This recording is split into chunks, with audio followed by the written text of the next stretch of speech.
In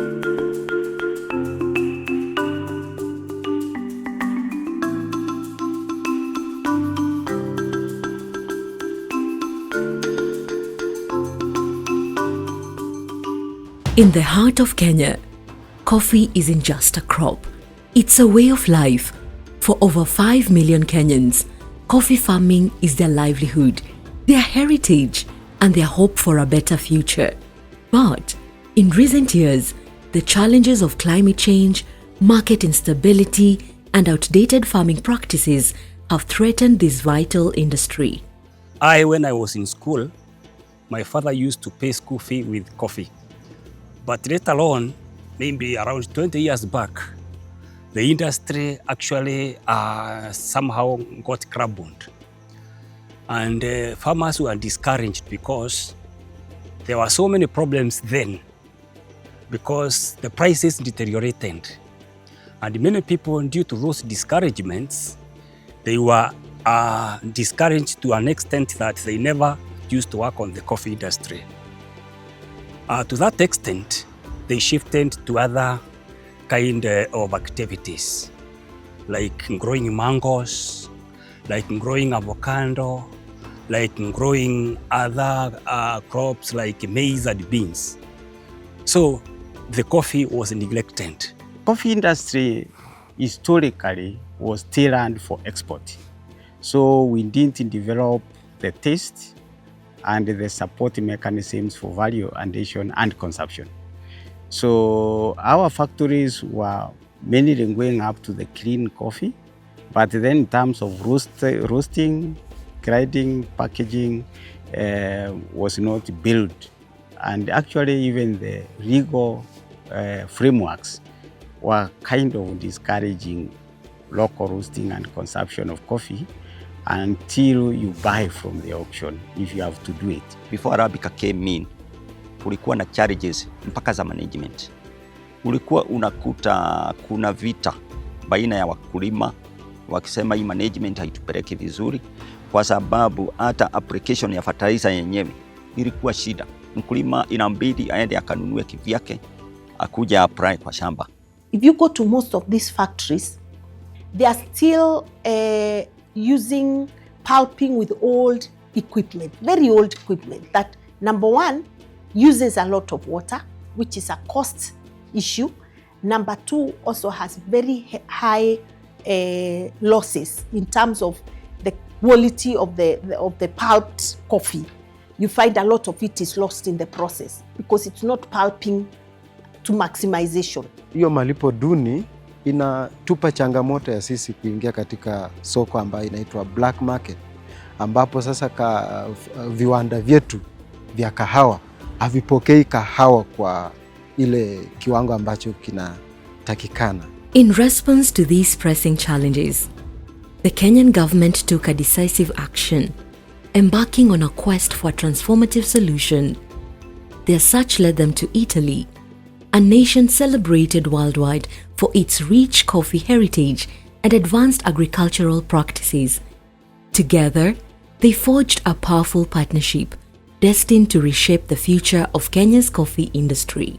The collaboration between the partnership between the Italian and Kenyan government in coffee sector dates back to 2018, when the Embassy of Italy in Kenya and the Italian Agency for Development Cooperation were approached by the office of the then Deputy President, who is currently the President, His Excellency William Ruto, to start a dialogue on the possibility to revitalize the coffee sector in Kenya. From that initial dialogue and discussion stemmed the actual initiative Arabica that has been co-designed and formulated with the Kenyan government in accordance with Kenyan priorities and policies on coffee. This collaboration laid the groundwork for what would become the ARABIKA Project, a groundbreaking endeavor spearheaded by the Italian Agency for Development Cooperation, in partnership with CEFA, AVSI Foundation, E4Impact Foundation, and targeted county governments.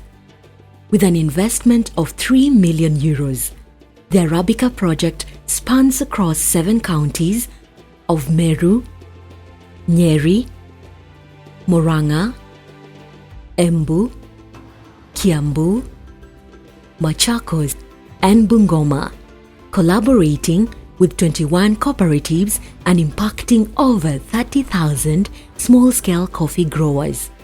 Over the course of the ARABIKA project, several key objectives have been achieved, fundamentally reshaping Kenya's coffee landscape. Coffee value chain in Kenya is quite pivotal for different reasons. On one side is a good source of foreign currency, and on the other side it provides income for more than 5 million Kenyans. That's why, compared to other value chains, maybe is very well placed in terms of priorities for the government.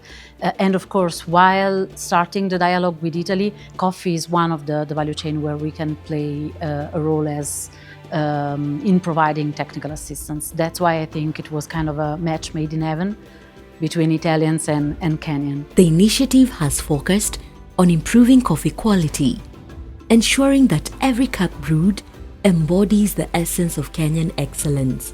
ARABIKA, one, has done capacity building to ensure that we have TOTs, service providers, placing demo plots in every electrozones for every farmer to access knowledge of driving quality production.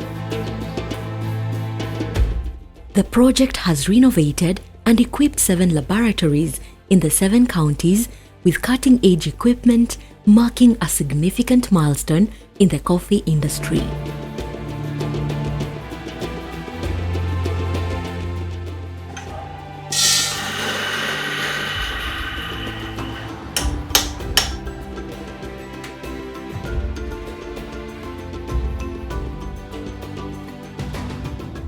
Coming up with the coffee laboratories in the 7 counties, where we provided technical support in terms of acquisition of the equipment and further supporting the technicians in running those laboratories.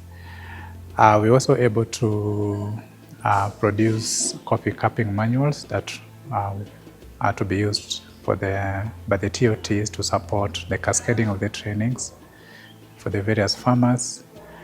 And thereafter, we're also able to conduct county by county verification survey, or rather follow-up training on coffee cupping skills, just to ensure that the training we did with the technicians are well being implemented in the various 7 counties. We are happy to report that we have a very good and cordial relationship with the ARABIKA Project. They renovated our laboratory here behind me, and in addition to that, they equipped the same laboratory. By rehabilitating these labs and certifying farmers as cuppers and trainers, the project ensures elevated standards of coffee quality. We have managed to benefit from a coffee laboratory whereby the farmers are able to come, and actually even before the farmers come, the project has already trained several people on basic cupping to know the quality of coffee. And as we speak, the farmers are able to come into our office because the laboratory is located in our county offices. They come, we mill the coffee together, the samples together, and we do the grading such that they are able to know the percentage of the top grades like AA, AB, E, and PB. Once they take the coffee to the millers, they are able to compare, were we conned, is the grade distribution the same as we had in the sample laboratory. And we also do cupping. We have been able to demystify the art of cupping. Cupping is not something complicated, something that even an ordinary farmer can do. Within 7 days, you're able to differentiate between a good cup and a poor cup. Additionally, climate-smart production training has equipped farmers with the tools to cultivate coffee sustainably. Watu wa ARABIKA wametusaidia sana. CRI still wametusaidia sana. Wametupeleka masomo, wametuonyesha zile varieties zinaweza kabiliana na hali ya hewa, ile changamoto ya ubadilikaji wa hewa, ile kahawa inaweza fanya bila kuungua. Ndio naona tuko na varieties, zile new varieties kama Doido 11 hata Batian. Tukatoka kwenye SL ile ya zamani ndio tuingie kwenye hii sasa ikahawa ile inaweza midi na hii hewa iko size. Kule nilipata ujuzi ya kutunza kahawa yako, kufuata ratiba ya kuweka mbolea.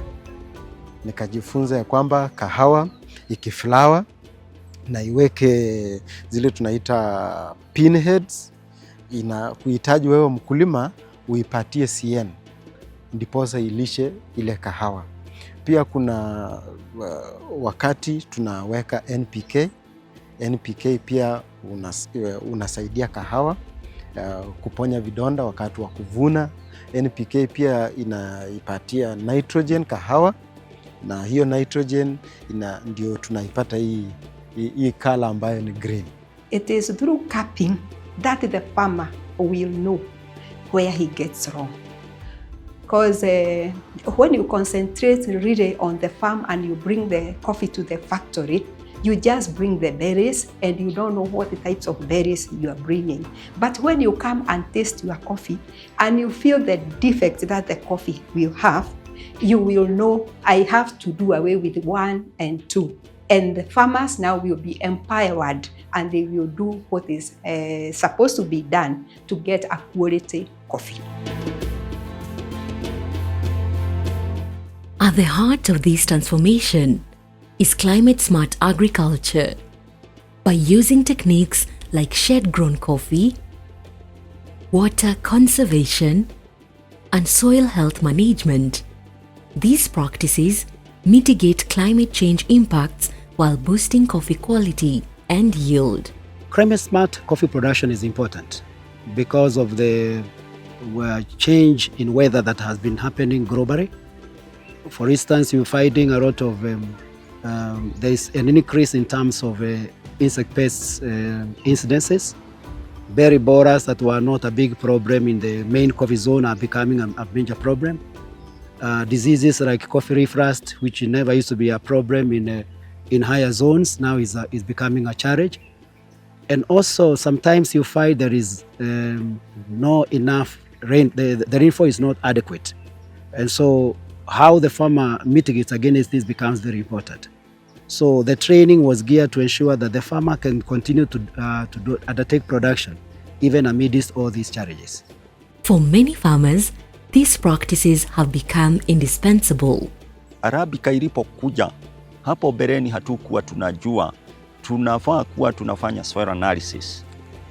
Kwa hivyo hata application ya fertilizer ulikuwa una apply blindly.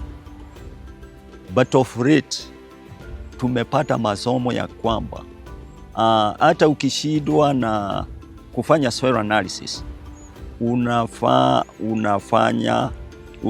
unaweka lime during the dry season in order for your pH kama iko na too much acidity unajaribu kuneutralize ile acidity, na ukineutralize acidity mmea wangu unaweza kuchukua yale madini ambayo iko nayo kwa mchanga. For you to do composting, you need the pulp, you need the dry matter, you also need the green vegetation, and you also need EM.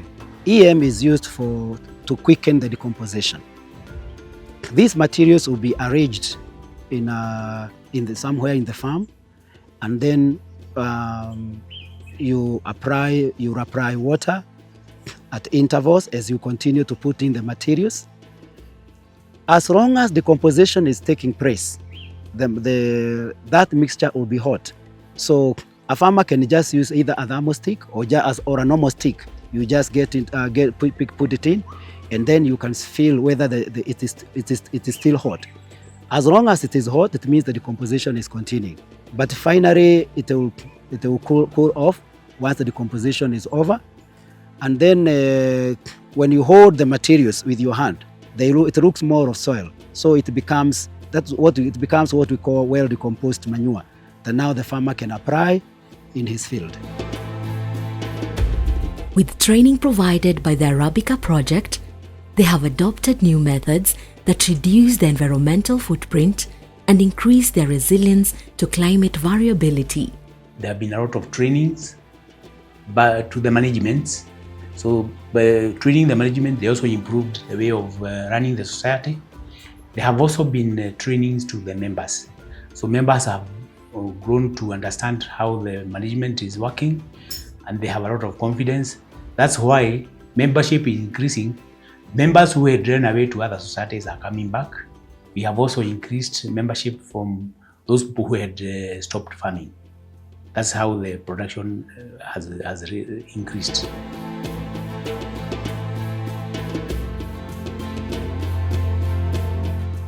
Nimeweza kunufaika maana nimefanya interview wengine, lakini certificate ambayo nilipata kutoka kwa ARABIKA Project, hii short course ya capping, iliweza ikanipea kazi kwa kiwanda cha kumenya kahawa ya Mount Elgon Coffee Mill.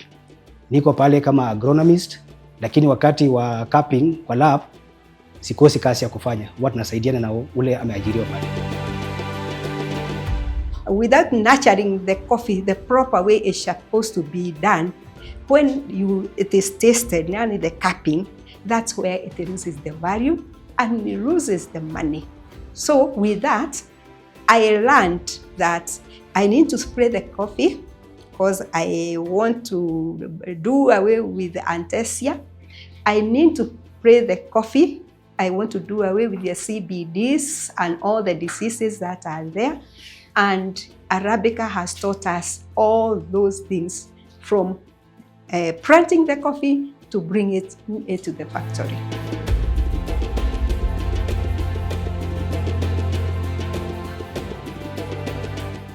Since we joined the ARABIKA, first as a farmer, I realized there is a lot more to be done, and there was much to be done about this coffee. Because like now, the methods that we used to use are the very old methods. For example, you could find some people cutting or pruning with the pangas. But later we learned there are those tools that are necessary, for, like the sickles, and we are able to use those ones right now.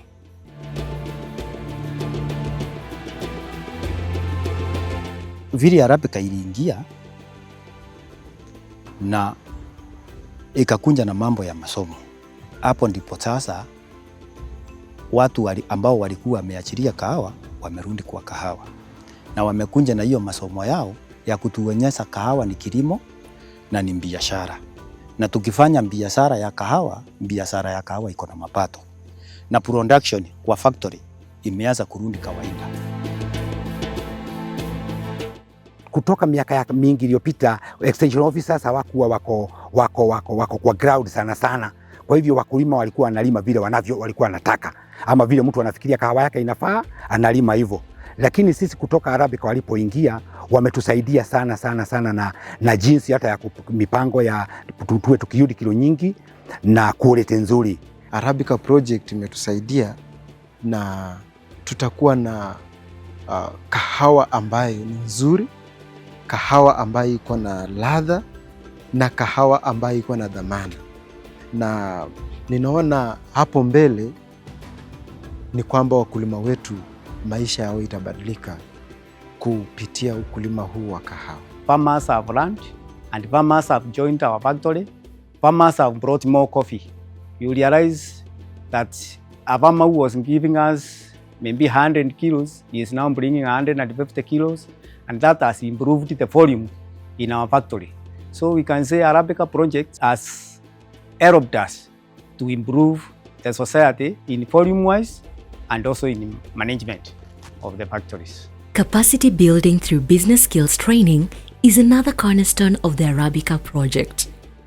Farmers learned how to manage their farms more efficiently, access markets, and add value to their products through better branding and marketing. We believe that one way in which farmers can improve their income is through acquisition of knowledge on coffee quality and how to improve the various aspects that affect coffee quality.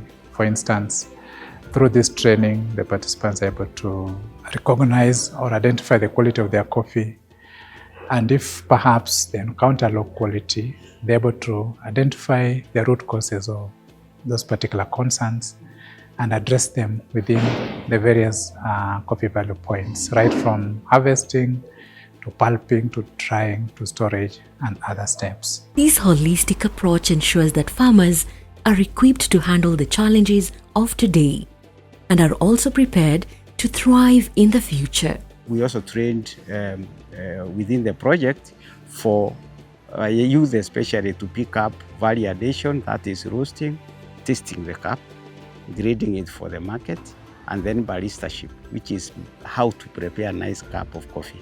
And with this value addition, we expect then the market will enlarge locally, and what we export will capture more value, which will translate to profitability in the value chain, which includes the new actors plus the farmer. In a bold move towards sustainability, the ARABIKA Project has purchased and installed 7 Eco-pulper machines in 7 counties. These Eco-pulpers are transforming coffee processing by drastically reducing water usage, a significant advancement for the industry. To capacity build the society, the Italian government has donated an Eco-pulper which is on the installation stage. Very excited even when we received the Eco-pulper worth 3 million from ARABIKA. Because previously our old machine was breaking up our cherries and all this, but now they have a lot of confidence. The innovative technology conserves water, saves time, and aligns with the project's sustainability goals, enhancing both processing efficiency and coffee quality. We are buying eco-pulpers that use less water, have very few losses in terms of the quality, and to make sure that we get the best coffee out of it. And we have seen those factories where we have been able to give eco-pulpers are doing better than those that are still using the old technology. And that's why we are moving towards making sure we do that in as many factories as possible. The new technology pia inaleta issue ya muse range remover.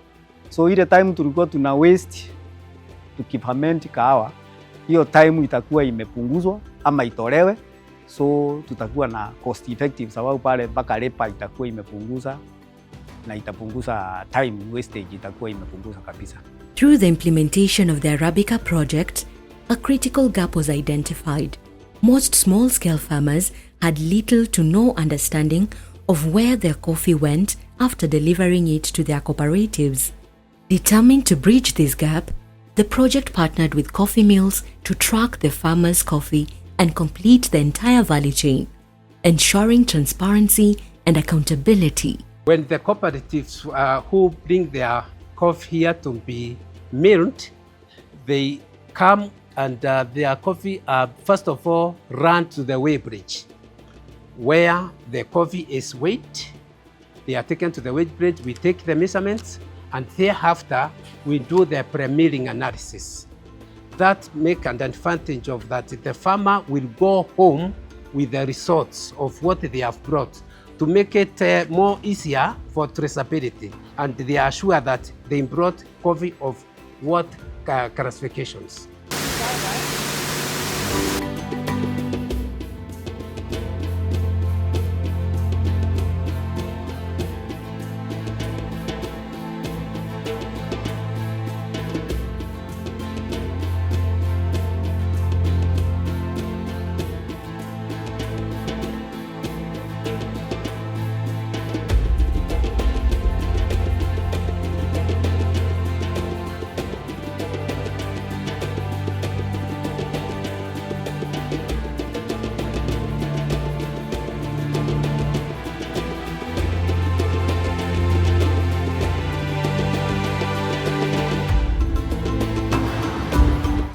After milling, we make sure that this coffee does not stay here for long to avoid it to lose value.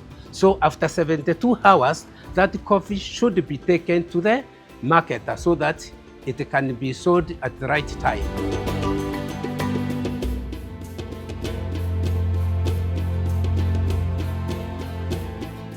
New Kenyan coffee brands have been discovered, celebrating the diverse flavors and aromas unique to this region. Couples were trained young people were trained on cupping coffee, which is basically a term for tasting coffee, the qualities and what it tastes like. And so now farmers were beginning to understand, okay, so this is what I'm tasting, and this is what is referred to, about my coffee, and understanding that it's really important to maintain those tasting notes through quality. That kind of a thing. So that's important for branding, because that then goes hand in hand with the logo, with the story you're telling, with really the purchase decisions are based on quality, but also the notes, the people that grow it, what happens around there, what country, the region. Each new brands tell a story of tradition, innovation, and unparalleled quality. In this particular project, the respondents in our focus group discussions needed to even understand why brand. So we began almost like a training, a very, very quick training, fast training on what's branding, why, and we selected, just about 4 elements in branding, because as you know, it's a very wide subject. So we talked about identity, we talked about communication strategy, we talked about logo, design, that kind of a thing. So took them through that.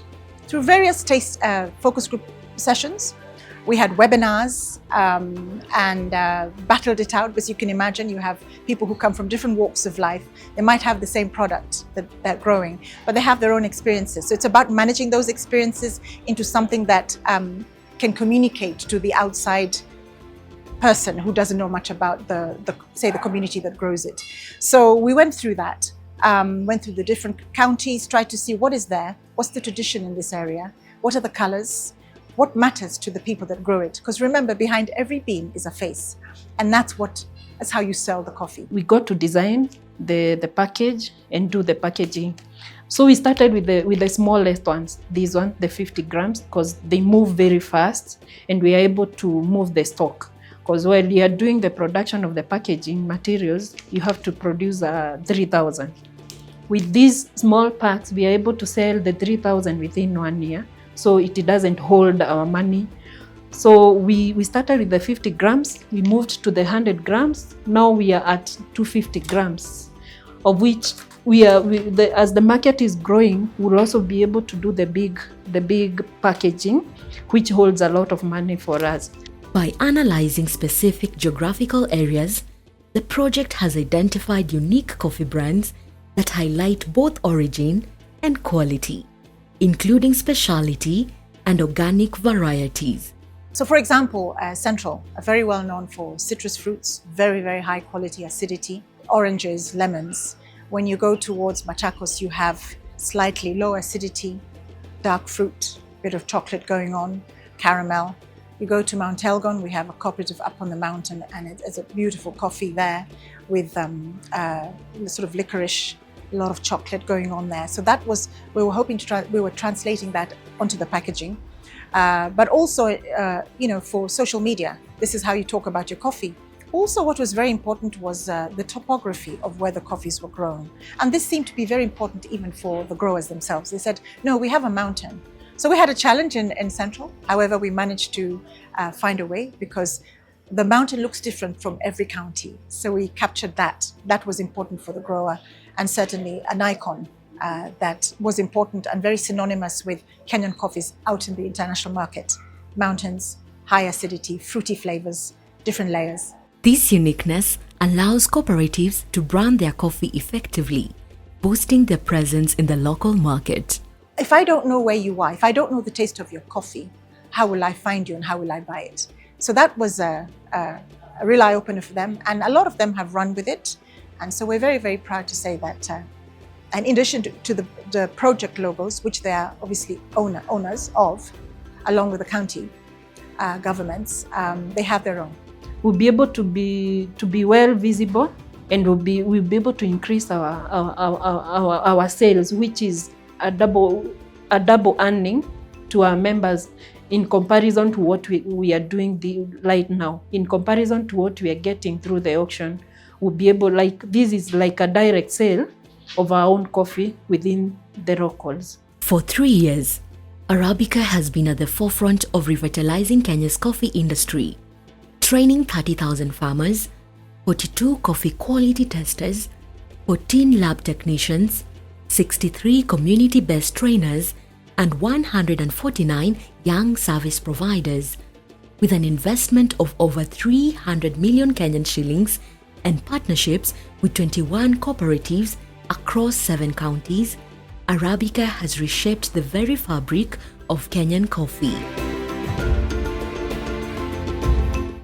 Today, as Kenyan coffee finds its way into cups around the globe, it's more than just a beverage. It's a symbol of resilience, innovation, and prosperity for over 5 million Kenyans.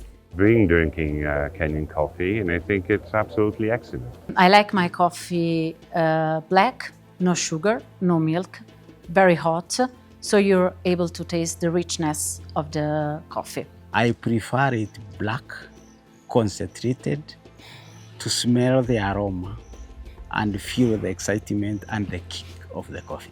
I personally, I like taking pure coffee that is not contaminated by either adding milk, either sugar. I like black coffee, plain coffee, true coffee.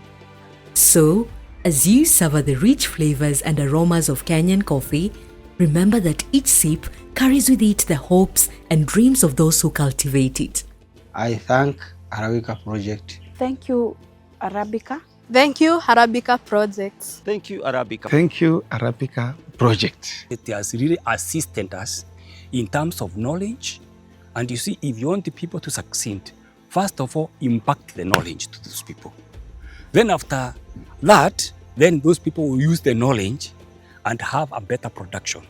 So I would be very thankful to this project because it has assisted a lot of people, me included, and I would wish if they come again after 5 years or many years to see what they have done, whether it